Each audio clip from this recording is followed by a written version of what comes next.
Did you know that everybody has an endocannabinoid system? Every human has an endocannabinoid system within their body that helps to regulate their health. Just as every human has an opiate system, which is why doctors prescribe anything from pain medicine to morphine to oxycodone to even liquid opium. They prescribe that because your body has an opiate system which it helps with. Just as that is, your body has an endocannabinoid system, and your body produces endocannabinoids. Within your body, there are receptors that are CB1 receptors, CB2 receptors, and some that are neither CB1 or CB2.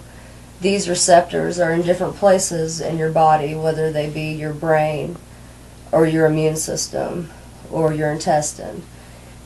With a regular person who is healthy, their body produces endocannabinoids, and they are sent to these different receptors.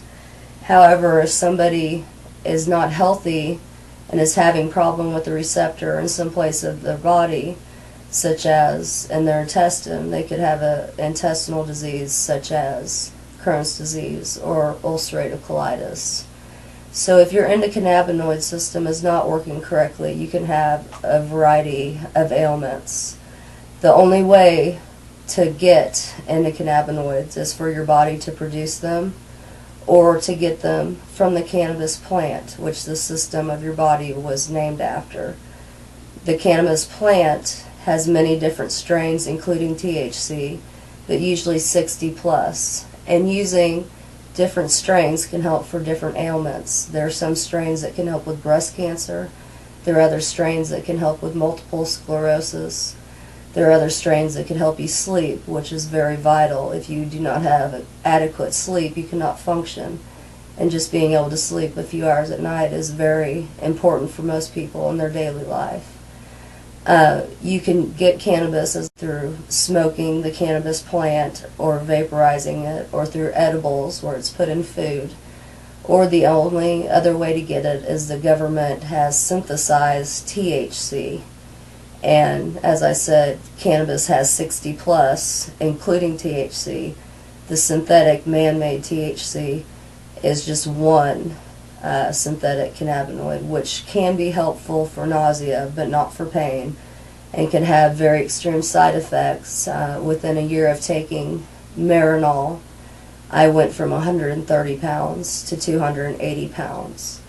So I don't think tampering with God's drug that is somewhat perfect, I don't think taking that one thing out of it, THC, and synthesizing it really helps. It can have some very serious side effects if you try to take it and mutate it.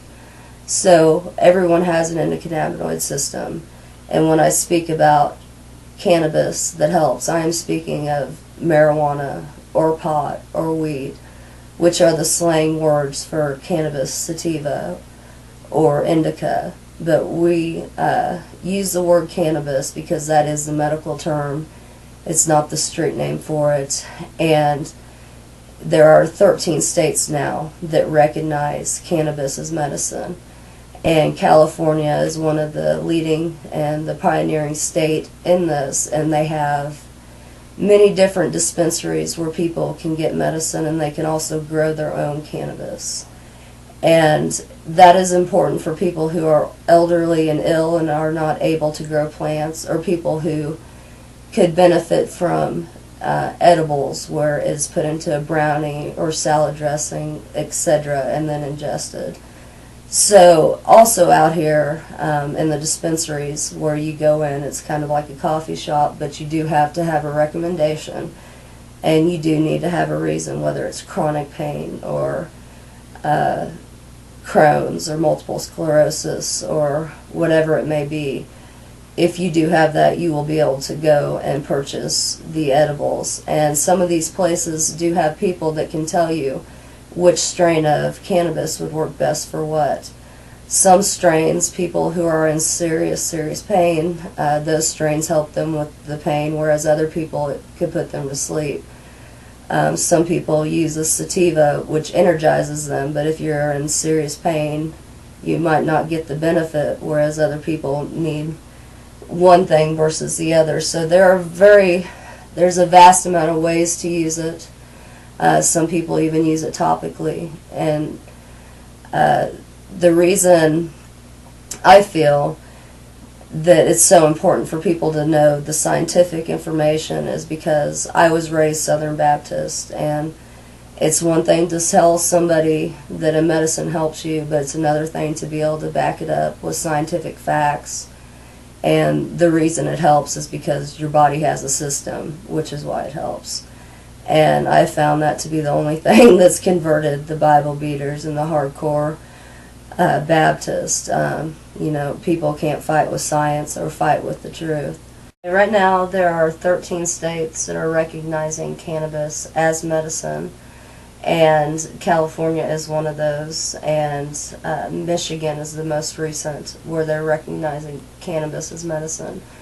And when I say cannabis, I'm referring to medical marijuana. And with these laws, the patients in that state with a doctor's recommendation are allowed to grow marijuana for medical reasons, and they can use it to smoke or they can use it for edibles.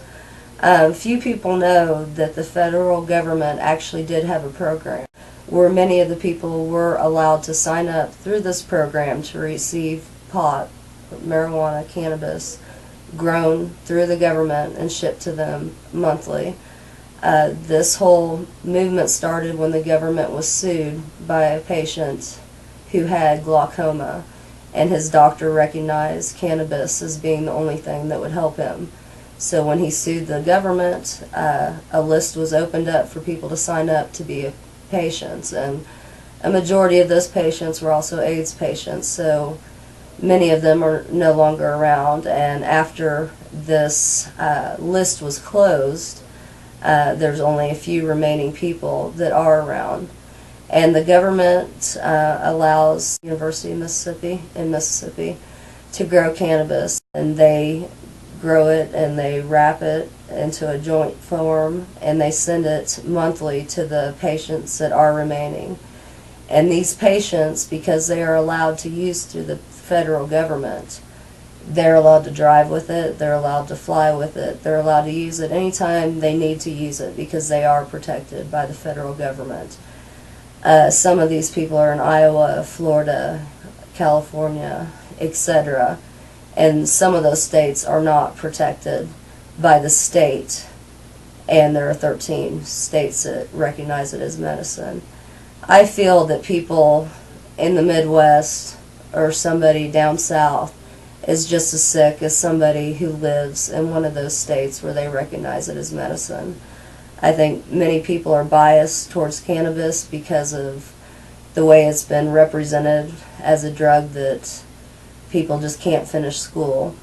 People just use it to party. I have severe Crohn's disease, and I can promise you when I wake up at 2:30 in the morning, ripped out of a dream, and I run to the bathroom in tears, and I have to use cannabis just to get through it, I'm not waking up to party and have fun in the bathroom. It's really about medicine and just trying to survive. And the person in the Midwest is just as sick as someone in California, and it needs to be recognized nationally as medicine. In the California dispensaries, they have found people there that help to tell you which medicines work for what. Some people use cannabis because they have cancer. Some people use it for glaucoma, chronic pain, nausea, insomnia. There are many different reasons.